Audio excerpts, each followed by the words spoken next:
Welcome, everyone. This is Coaching in Session. My name is Michael Rearden, and I will be your mindset coach today. And today we're going to be talking about the obstacle in front of us and what we need to do in order to overcome it. But it's not going to be just the obstacle of life, because we can look at many uncertainties and say, you know what? This uncertainty is going to stop me from living and being who I want to become.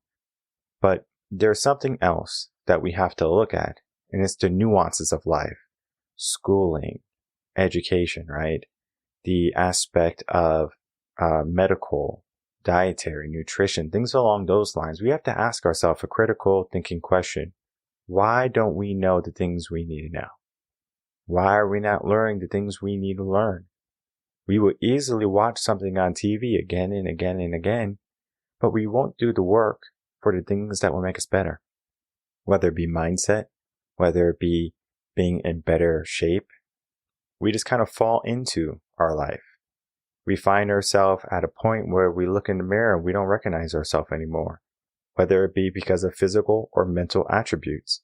What is truly going on that we are not paying attention to the little things that add up to the big things? The reason is there's an agenda. But that agenda doesn't necessarily mean that our life cannot be controlled into what we would like it to be. The agenda is going to be for the people who don't pay attention. Are you paying attention? And today is going to be a great episode for the people who might have been outcasted, the people who might have not been heard, the people who are not seen. If you feel like you're invisible in the world, this episode is for you. If you have been given limits, this episode is for you. If you have been told to sit down and be quiet, this episode's for you. Because we understand something here in Coaching in Session is that every coach is going to have a wonderful, unique personality. Sometimes you're going to just understand them from speaking with them. You're going to say, I resonate so deeply with this person. And sometimes you're going to say, whoa, we have a very different view. It's perfectly fine. Mindset is going to be just that. Mindset is going to be just that. You can have different views. You can have different walks of life, and it's okay. I can be in the room of people who hate me, people who love me, and everyone's going to be treated the same. Of course, they might be mean, and I might be like, okay, if you don't want to talk, don't talk to me. All right? I won't talk to you either. I understand I'm making your day bad. I'm not going to say, oh, that person doesn't like me. Oh, I'm going to go belittle that person. Oh, that person doesn't like me. Oh, I'm not going to go talk to them at all because they don't like me. There's no fear. There's just understanding. The understanding that they are on their path, they can have their own thoughts, their feelings, and their beliefs and stuff, and I'm just here to understand that they can do what they like, and it's perfectly fine. And I'm okay with that. So we are going to be getting into a conversation on the aspect of healing from things that might have caused severe traumas in your life.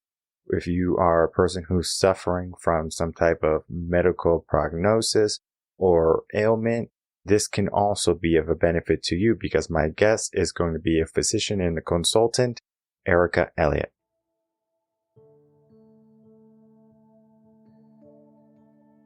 Welcome, Elliott, to Coaching in Session. How are you doing today?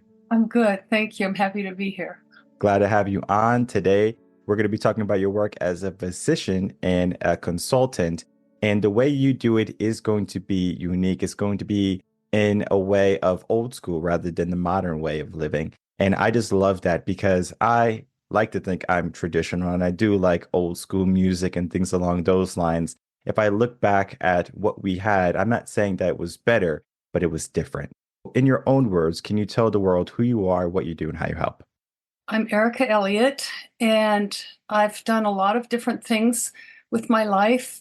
And I came to medicine later than most people because I had a lot I wanted to do before I dove into medicine. Because once you're in the world of medicine, that's your whole life practically. And I mean, it's a huge commitment.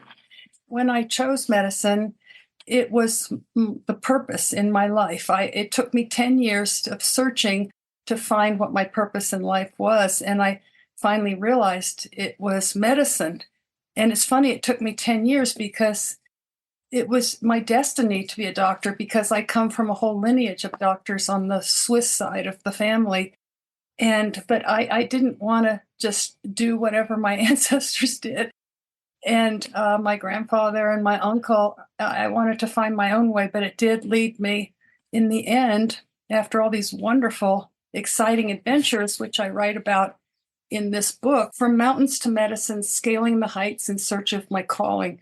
So when I began in medicine, I gradually realized something wasn't right, but I didn't know why.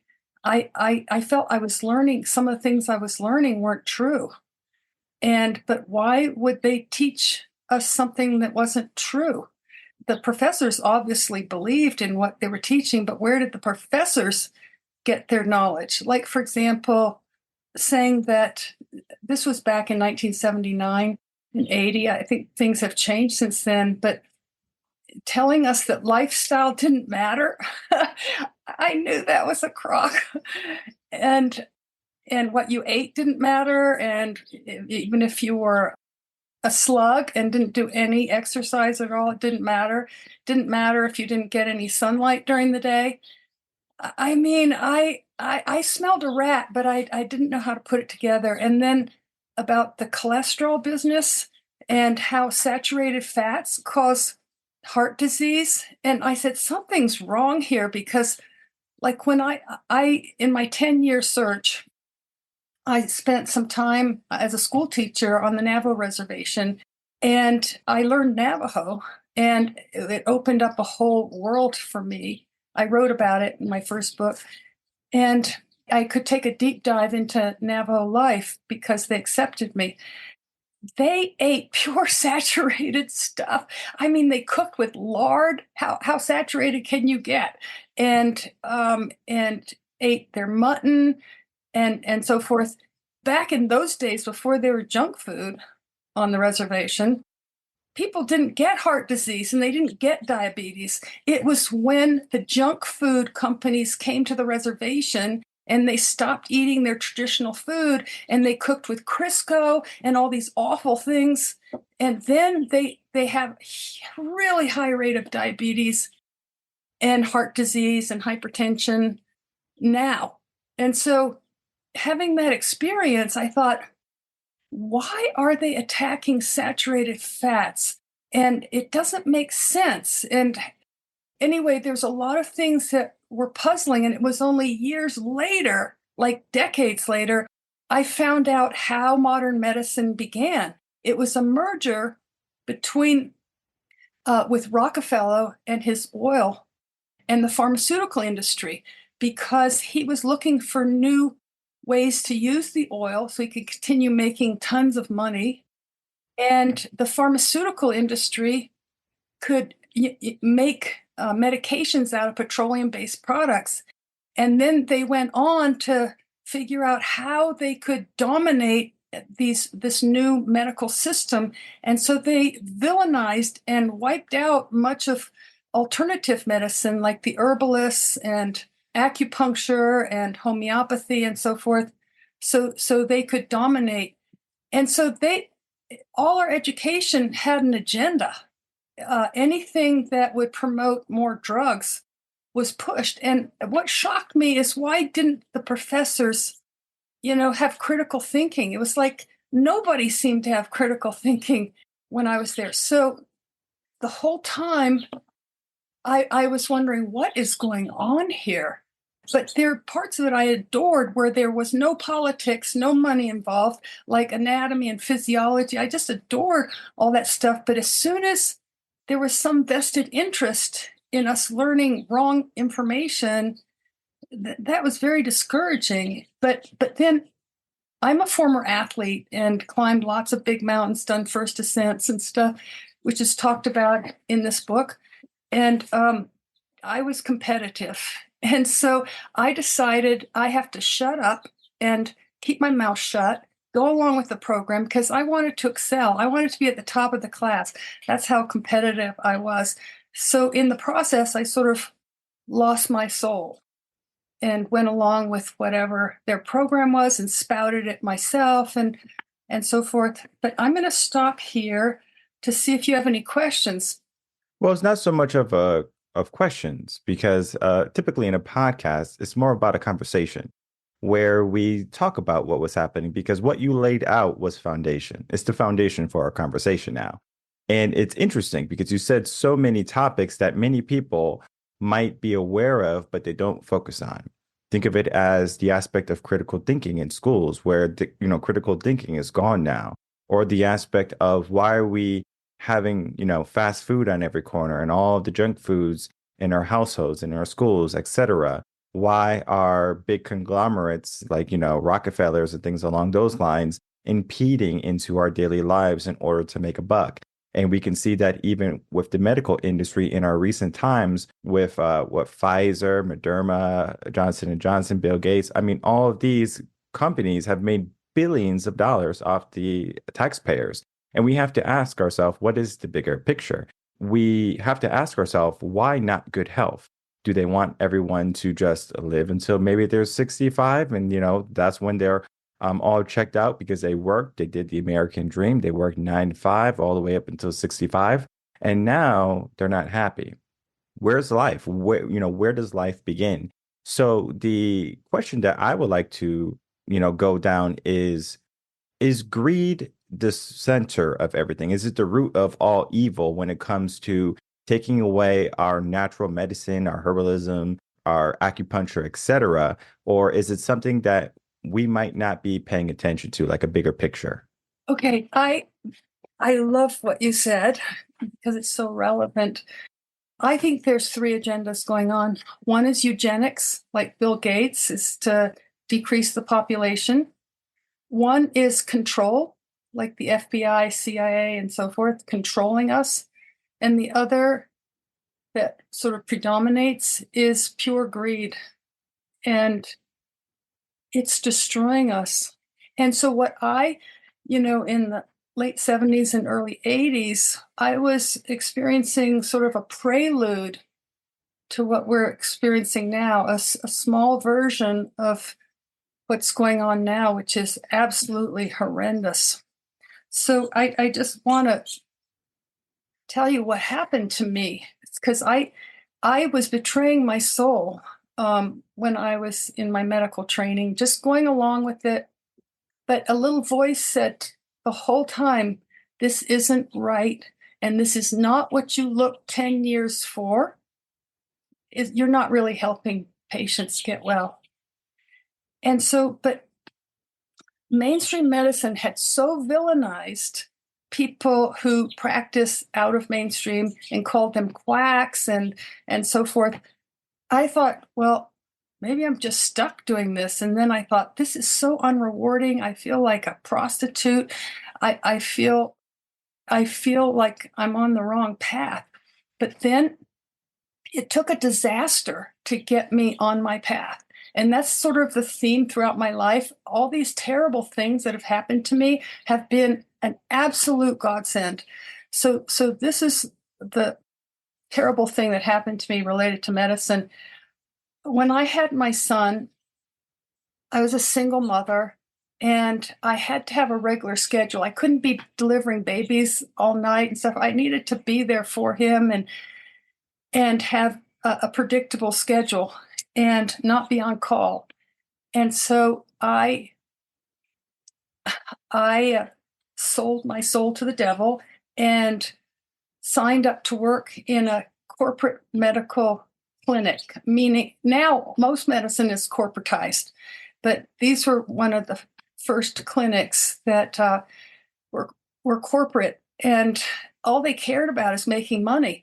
I mean, I remember the supervising physician asking to talk to me, and after I'd been there for about 6 months, and he said, I've got good news and bad news for you. Which do you want to hear first? And I said, well, maybe the good news. And he said, the good news is you're the only physician in the entire, I'm not going to say the name of it because I could get sued. So, but it's a chain of corporate clinics. And you're the only one in the whole chain of these clinics who doesn't have a single complaint filed against them, not one, and you're the only one. I said, gosh, well, what's the bad news? And he said, the bad news is we can't give you a raise because you're not seeing enough patients at a time. Well, I said, well, that's how I probably don't have any complaints about me because I try to do a good job. And he said, no, you need to see about 4 patients an hour.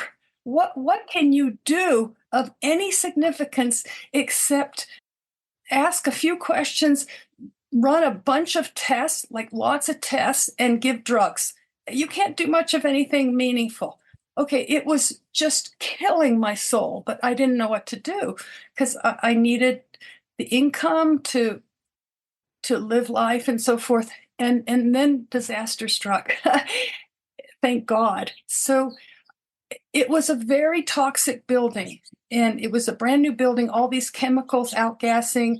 And I was near the procedure room where all the disinfectants the fumes would seep into my room. So every plant I brought in there died after a few days from the formaldehyde fumes. And they had air fresheners, which are total poison, in the bathrooms, and they had windows that didn't open.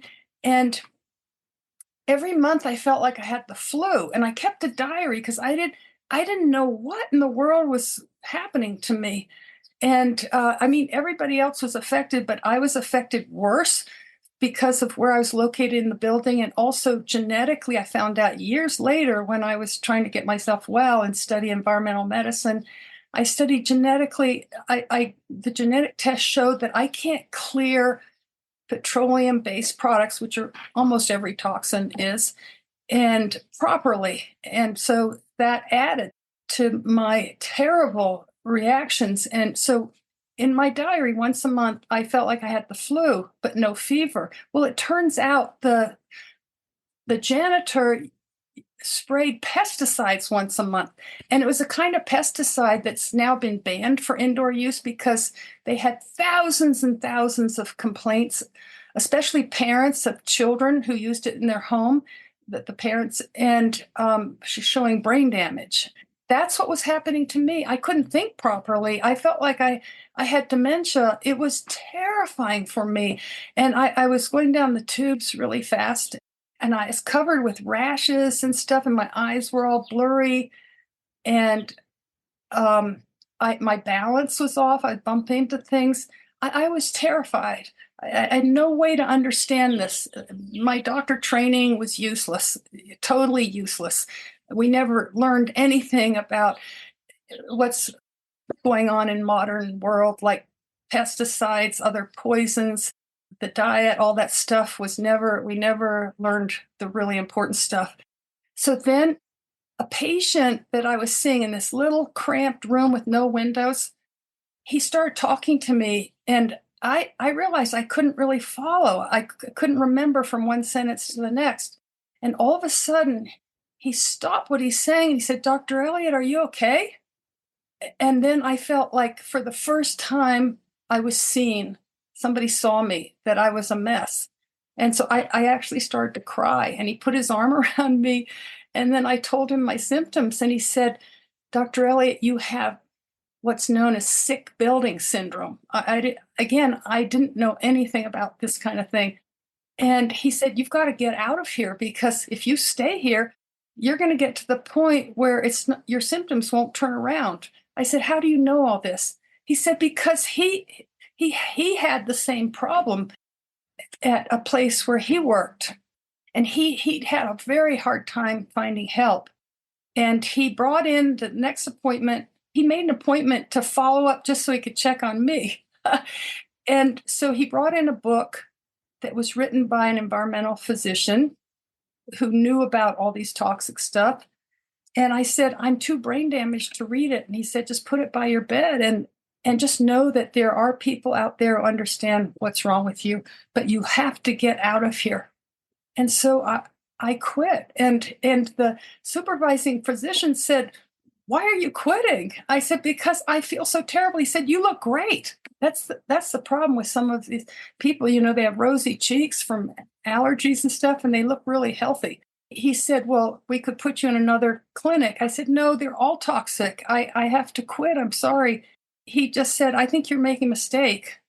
I said, I can't stay here. I'm getting worse and worse. Pretty soon I won't be able to function. And so I thought, my life is over. I'm finished. And I was just so depressed. I lay on the couch and cried. And I think, how am I going to support my son? How I'm going to have to give up my house. I'm going to be homeless. And my mind went crazy. I'm going to be, on the streets and stuff. And I was like that for a couple of days, and then a knock on the door. And I went to the door to answer it, and it was a former patient. And she said, can I have an appointment with you? I was so confused. I said, what? This is my home. How did you find my home?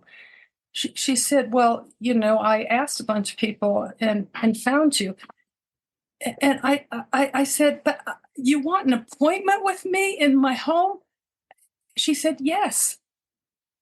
I said, but I'm brain damaged. She said, yes, we all know about it. Your nurse told your patients about what happened. I said, why do you want an appointment with me? She said, because I have the same thing you have, and I know you'll understand.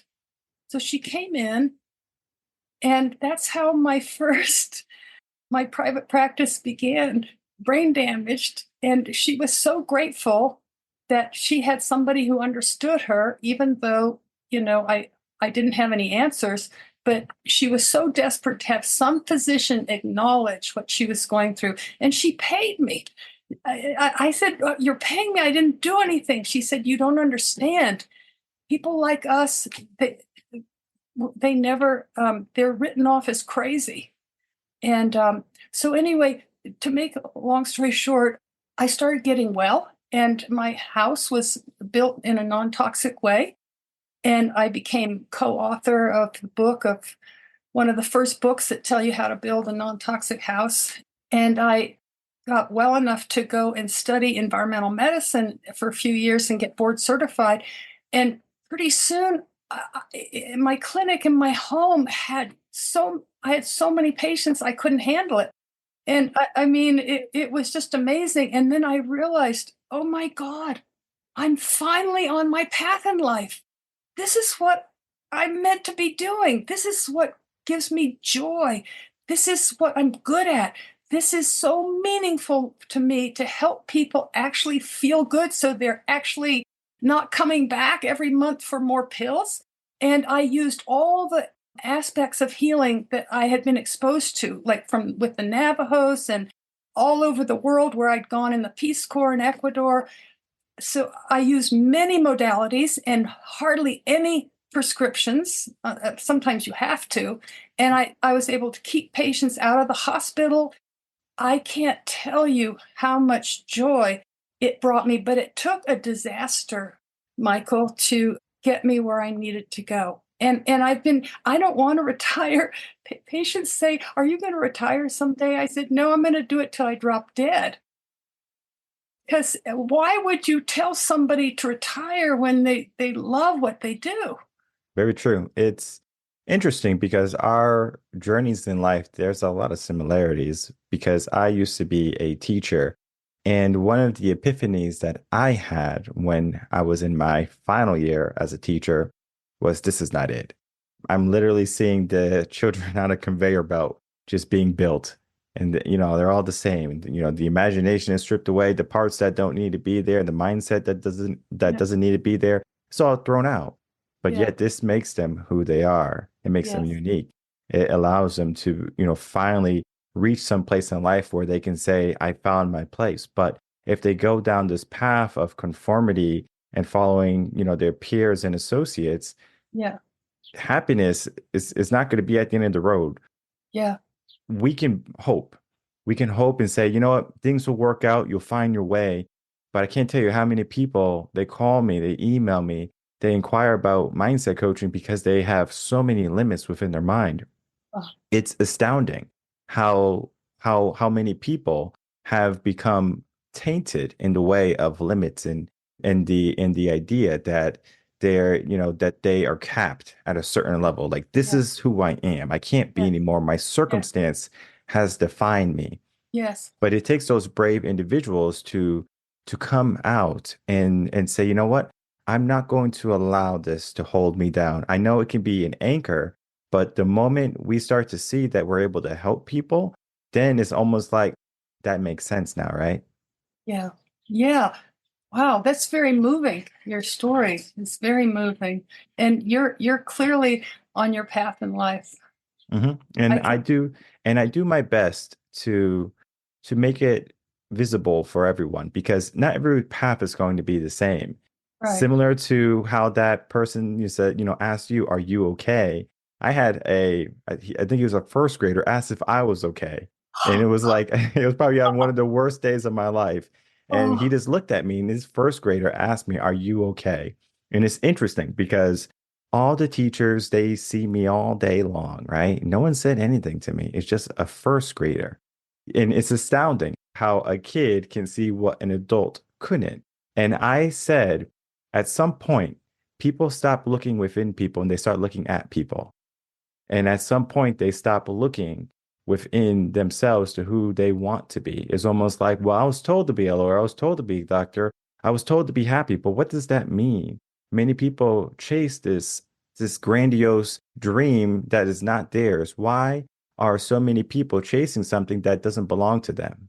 I'm identifying totally with what you're saying.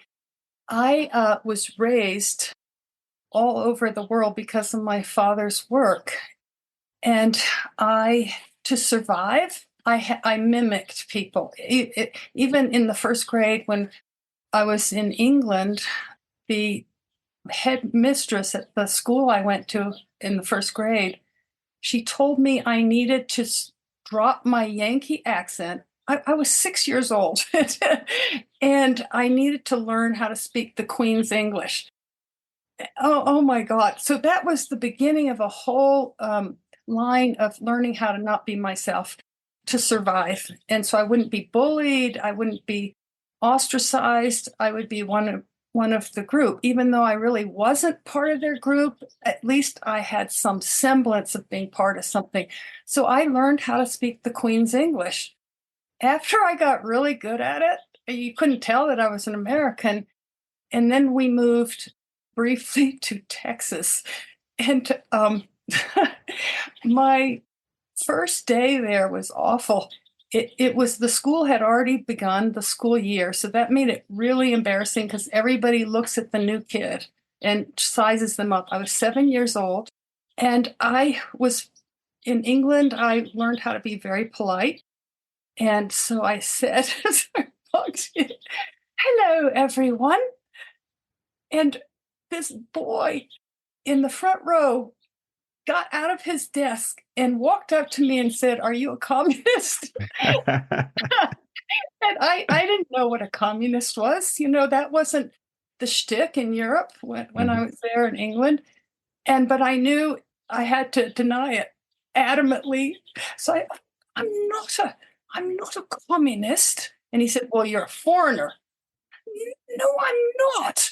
I'm an American. So I went home and then I had to practice how to talk like a Texan and kind of dress like them. So this went on and on throughout my early years. It was really rough. It sounds glamorous moving around all the time, but when you're little and you go to the local schools and have to learn the way they talk or learn even their language, that's why I'm multilingual for survival. It took a very bad experience for me to break through and find out who I really am, my authentic self.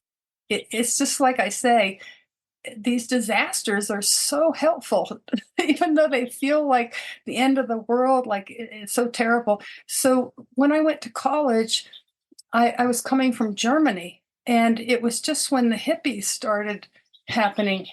So I wasn't there when all that started happening in the US. So when I arrived at college, it was a very, quote, progressive college, Antioch College. I couldn't even speak the lingo. Like, they'd ask me, "Have you ever dropped acid?" I didn't know what they're talking about.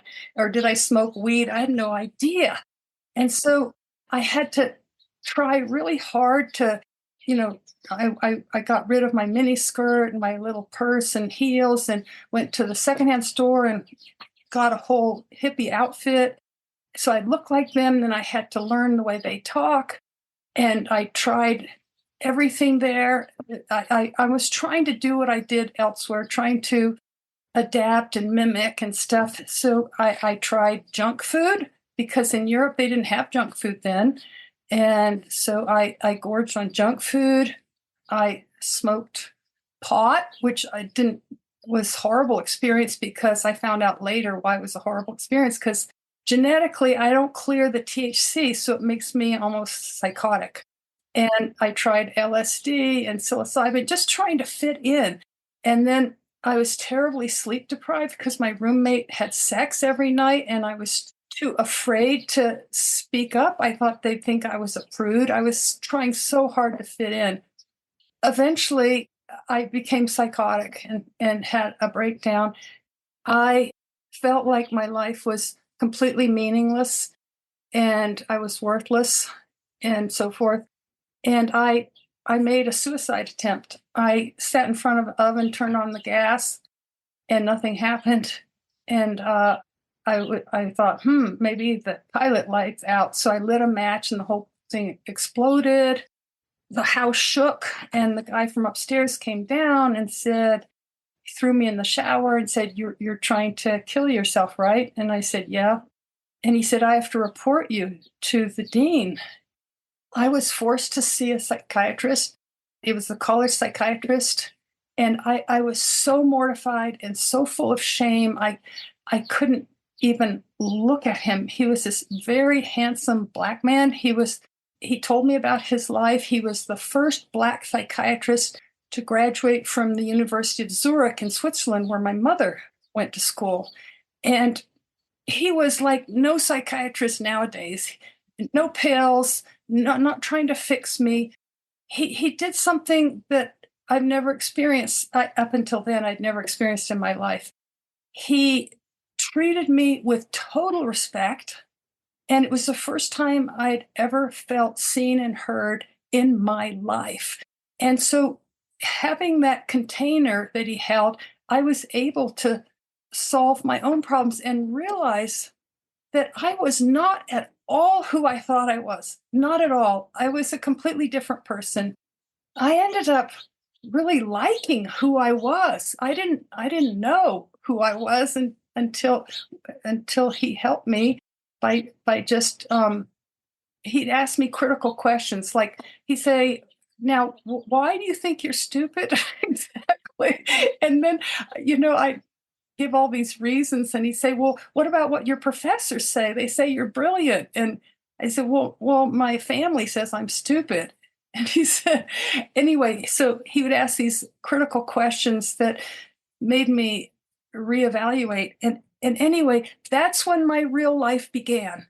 And it's thanks to the breakdown, thanks to being forced to see this psychiatrist who saved my life and transformed me completely. That's when my real life began and preceded by disaster. Mm-hmm. No, that's powerful. Some of the things I think about, when we're growing up, we do the things we do because we have to survive, right? We don't become, human and, we're born and, we can just walk and talk and, go hunt our own food and pick our own berries. We have to be dependent on somebody. So we are dependent on survival. Like we need our parent or guardian, our parent, whoever, to protect us, provide for us to a certain extent. And then we go into the world of, school, public schools. There's a different mindset for survival there. We have to be like everyone else. And if we don't, then we're outcasted. And we don't want to be outcasted because in our mind, if we are separated from the pack, we are going to be more prone and more likely to not make it through. We have this community mindset, which is a good thing. But when we put it in the societal aspect of things that you should be having, people dictate what you should be having, it becomes more difficult. And then we start to go off our path, as we were saying earlier. And I can't imagine if you did something that you hated every single day what type of person that will make you. Yet people, they go to work every single day. They hate their job. They are in relationships that they hate. They don't like themselves when they look in the mirror, yet they just accept it. The more you are going through that, it's going to be more stress, more anxiety, more problems in your life until you start to address the root cause of everything. Oftentimes, we are the obstacle. We are the mountain. We are the person that's creating all of these different ideas in our mind.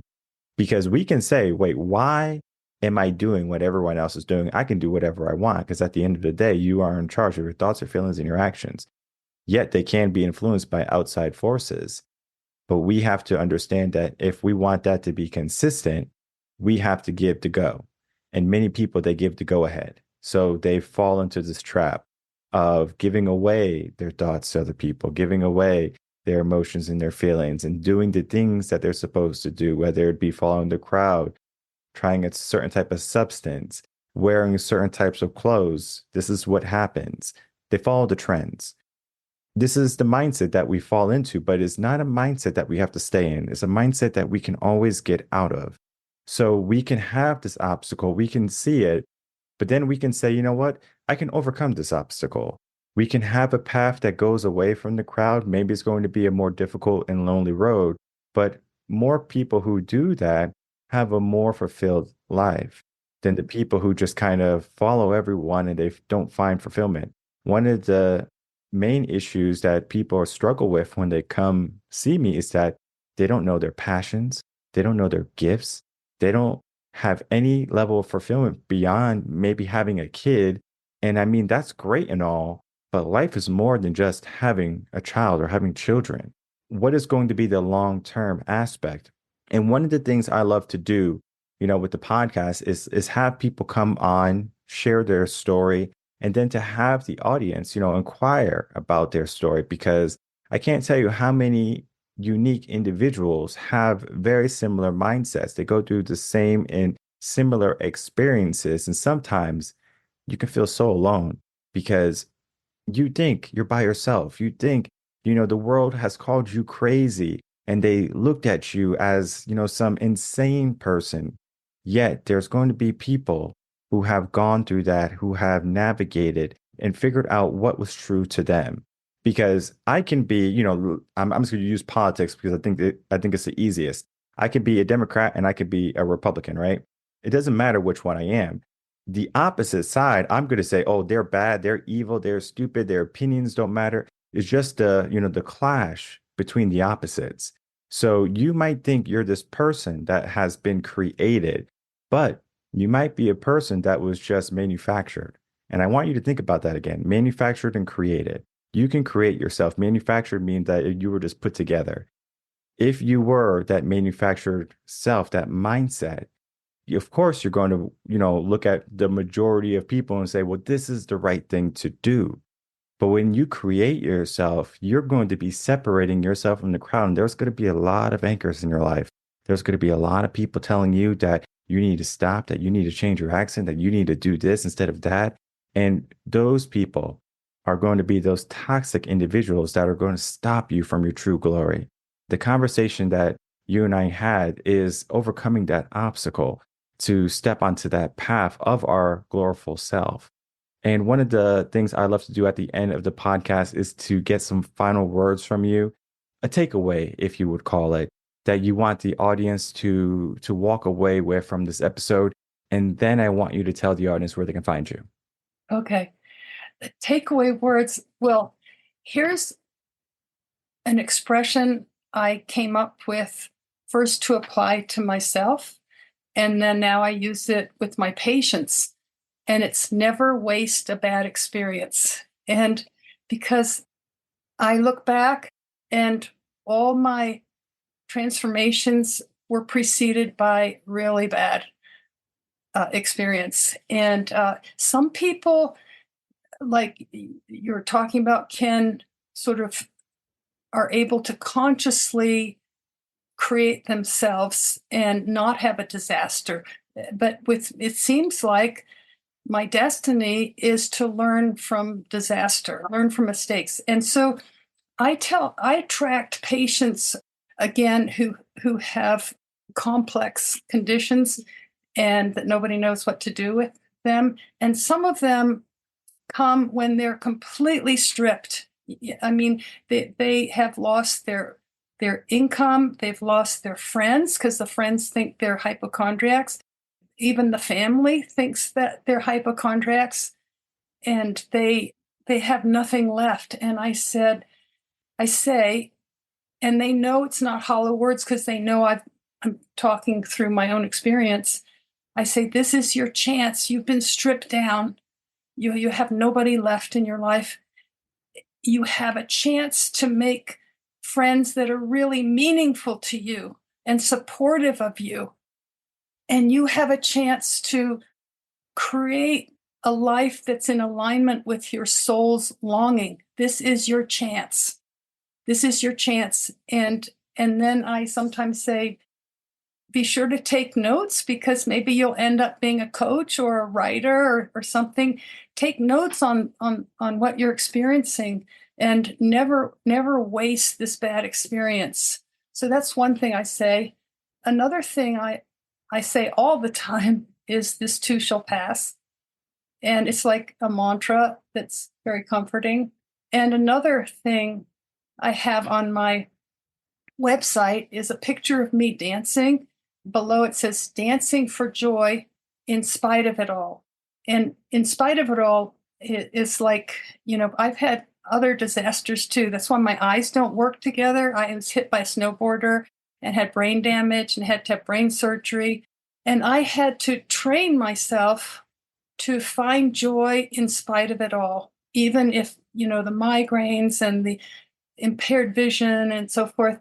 I thought, if I'm going to go on living, I have to figure out how to find joy and rewire myself so I can find joy in like an ant walking across the floor or the shape of a cloud or something. And I've gotten to be, my brain's really well trained now. So I seem like I'm happy all the time, even though things aren't going right.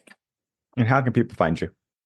I am in the process of redoing a website where it's going to be strictly the books that I've written, the two memoirs, and then I have two more books I'm writing.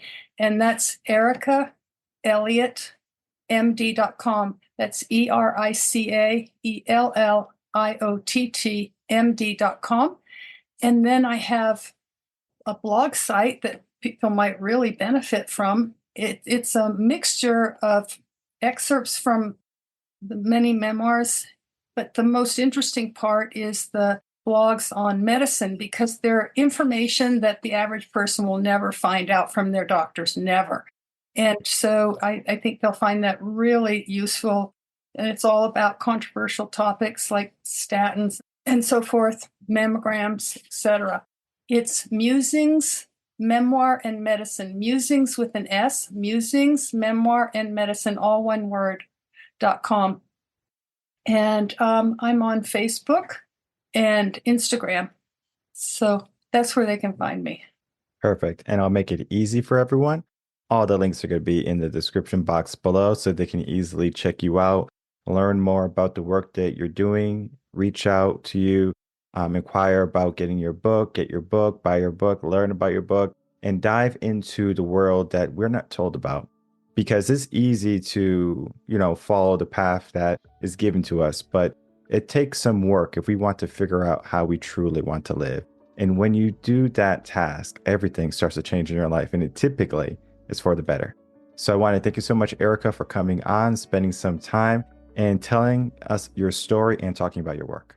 All right, everyone. I'd like to thank you so much for watching that interview with my guest, Erica Elliott. As you can see, a wonderful personality, wonderful soul, person who's truly intertwined with the world, and not the world that was given to us, but the natural world, the world that was once there. And even though it is there, it's covered up by all the buildings and all the technology and all the, mainstream media stuff that is distracting us, the negativity of the world. How can we start to see what's truly underneath it all? And I understand that sometimes when you have an episode like this, it could be a bit off-putting to some people because they have this idea of, Well, I don't think that way. So they automatically put a person into a box. They put them into a corner and they say, okay, you belong over here. The reality is everyone has this certain type of mindset. Some people might call it delusional. Some people might call it crazy or insane or outlandish. And you can easily say that about a person, but my job is not to look at a person and say, oh, you have a very different mindset. You need to start to follow what everyone else is doing. No, you can have whatever type of mindset you want. If it's a mindset that is positive, that's going to bring some type of ripple effect in the world, that's good. We can work together. Now, if you have a negative mindset and it's one that's not going to build up the world, then that's typically when I don't work with individuals. It doesn't matter about your background. It doesn't matter about your preference, whether it be politics, relationships, etc. I've worked with everybody. And people think that since I have a certain type of personality, I can't work with anyone or everyone. I am extremely flexible when it comes to working with different personalities. If you're a teacher, you have 30 kids in the room.